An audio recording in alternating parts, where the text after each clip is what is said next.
जुदि बेबायदि जुदि जोङो दलद जुदि थाबाय थायोब्ला सिं सिं जिनाखि जागासिनो दङ बेबायदि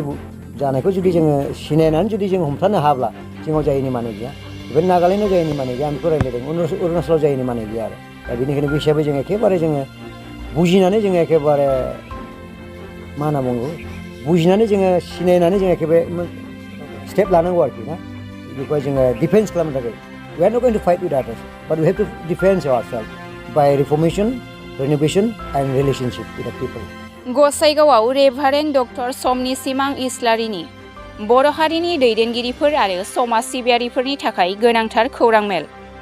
मणिपुराव हिंसायारि जानाय जाथाय जेंनायावबो जायनि जेबो जाहोन गैया आरो रिफर्मेशन, रिनोवेशन, रिलेशन गैयाब्ला जोबस्रांनाया फैथारगोन होननानै खौरां मेलनि गेजेरजों बुंथियो। International human rights protection council of Assam स्टेटनि चेयारमेन रेभारेन्ड डक्टर समनि सिमां इस्लारि बिथाङा लोगोसे रिफर्मेशन, रिनोवेशन, रिलेशननि सोमोन्दै गुवारै फोरमायो आरो जोंनि बर' हारिनि दैदेनगिरिफ्रा रायजो आरो सुबुंफोरजों मोजां रिलेशन गैयाब्ला माबोरै जौगागोन आरो माबोरै सोलायनाया फैगोन होननानै सोंथि खालामो बिथाङा। बिनिखायनो सोलायनाय, फोसाबफिननाय आरो सोमोन्दोनि गेजेरजों हारिखौ खैफोद जेंना गैयालासे सांग्रांथि जानो खावलायदों बिथाङा। लिंथुमनायनि गुबै जाहोन बे जाहोना मा? गिबि गिबियावनो आङो बे खौरां मेल गासैबो मिडियाखौ आङो खुलुमग्रोबाय, हामबाय होनबाय। आङो दिनैनि जिनाखि खौरां मेल लिंनायनि उद्देश्यआनो जाहैबाय आङो बावैसो सिगां आङो मणिपुराव गोबाव सम आङो दावबायहैदोंमोन। आं बेहाय दावबायनानै ओरैबायदि आङो दुखु मोनदों आरो जोंनि जिनाखि जाथायफोर जागासिनो दङ। आङो मोननै पार्टिनि मोननै जातिनि लिडारफोरखौ आङो लोगो लादों। ससियेल वार्कारफोर, पलिटिकेल वार्कारफोर, पुलिस अफिसार्सफोर बेबायदिनो आं गोबां बिथांमोनजों सावरायदों। सावरायनानै एखेबारे जिनाखि जाथाय बे जाथाया जाथावामोन दिनै जाबाय आरो बे जाथाया ओरैबायदि जाबाय दा 5 माससिम जालांबाय दासिमबो खुनु सलुसननि बाथ्रा गैया आरो बावैसोनि सिगां आं फैनायनि सिगां 6 तारिखआव आरो गोबांथार बेबायदि 20-22 जनसो गावख्लायबावनायखौ आंनि मानसिफ्रा खौरां हरदों। बे हिसाबै आङो दिनैहाय बुंनो सानदों जाबाय मोनथाम आरनि सोमोन्दै। 1 नम्बर आरआ जाहैबाय रिफर्मेशन,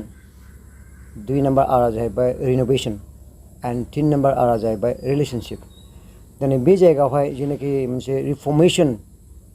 दिनैहाय जोंनो नांगौ, बेनिफ्राय रिनोवेशन आरो रिफर्मेशन होनना बुङोब्ला दिनै जोंनि मोनसे जोंनि बानायनाय जोङो माबायदि खुंनांगौमोन संसारखौ बा रायजोखौ बेखौ जोङो दिनै फेलियर जाबाय, जों बेखौ बानायनाय। रिनोवेशन माने माबा मोनसे जानायखौ जोङो कालार होनाय माहाय रिलेशनशिपआव। दिनै बेबायदि जोंनि आसामाव सासे MLA दङ, बे जागायनायनिफ्रायनो दासिमबो 7-8 बार बे MLA जाबाय। बे ओरैबायदि मानसि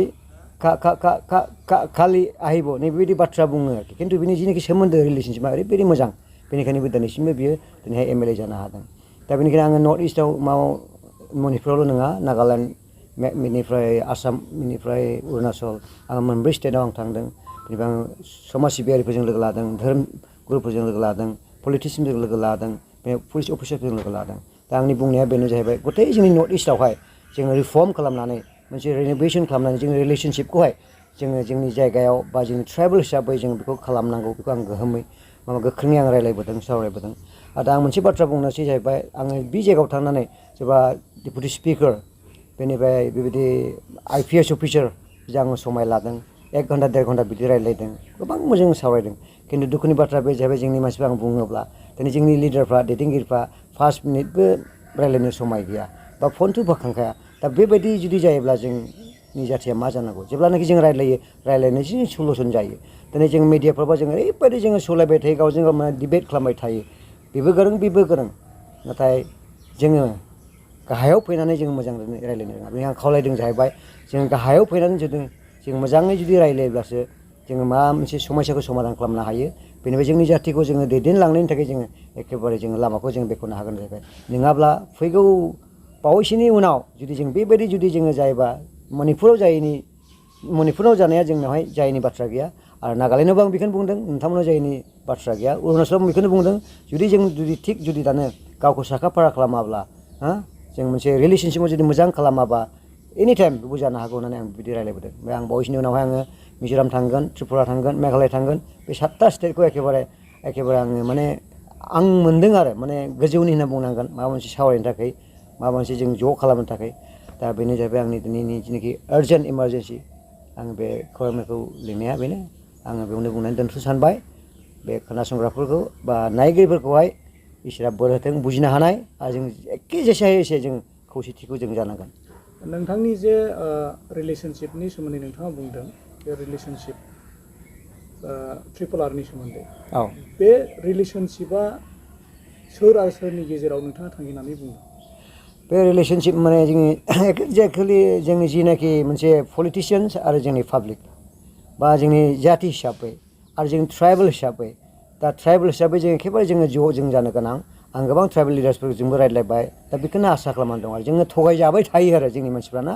जोङो जाति हिसाबै जों थगायजायो बेनिफ्राय ट्राइबेलफ्राबो थगायजायो दा मबे मोजां मबे गाज्रि जों बेखौ मिथिखागौ खिन्थु माखासे मा बुंनो जोंनि मोनसे सेल्फिश टाइप मानसिफोरनि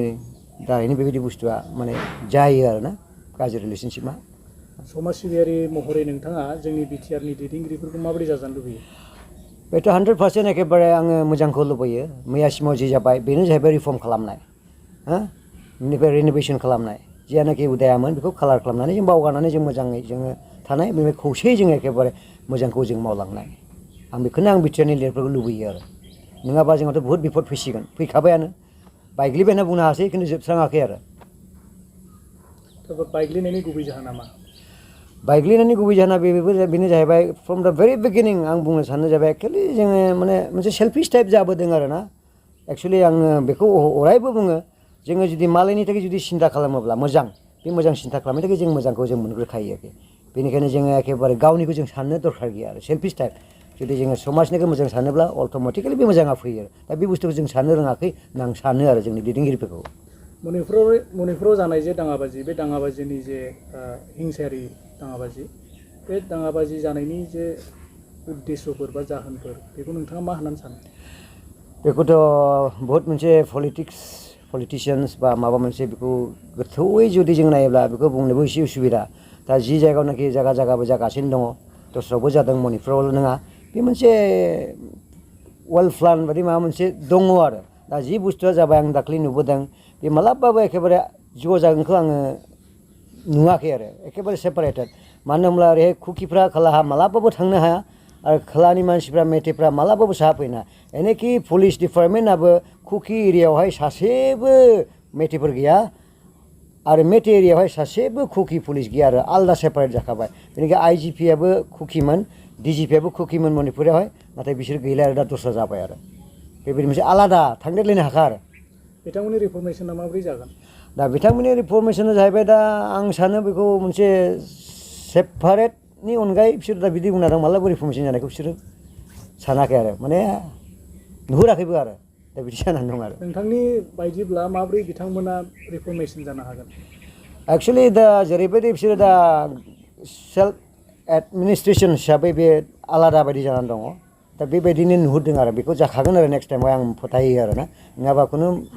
बेवहाय जानाय नङा आरो दा जेनाखि ओरै साहानि जेनाखि लिडारफोर एमएलए होन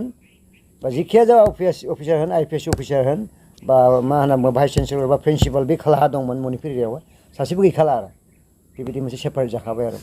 जोंनि बर'लेण्डआव बा बिटिआरआव मणिपुर बादि जाथाया माब्रैब्ला जानो हागौ होननानै नोंथाङा बुंनो सानो जानो हागौ माने जों दा जुदि बेबायदि जुदि जोङो दलद जुदि थाबाय थायोब्ला सिं सिं जिनाखि जागासिनो दङ बेबायदि जानायखौ जुदि जोङो सिनायनानै जुदि जों हमथानो हाब्ला जोंनाव जायैनि माने गैया बेबायदि नागालेण्डआव जायैनि माने गैया आं बेखौ रायज्लायदों अरुणाचलाव जायैनि माने गैया आरो दा बेनिखायनो बे हिसाबै जों एखेबारे जोङो बुजिनानै जोङो एखेबारे मा होनना बुङो बुजिनानै जोङो सिनायनानै जों एखेबारे स्टेप लानांगौ आरोखि ना बेखौहाय जोङो डिफेन्स खालामनो थाखाय we are not going to fight with others but we have to defend ourselves by reformation renovation and relationship with the people बेबायदि आरो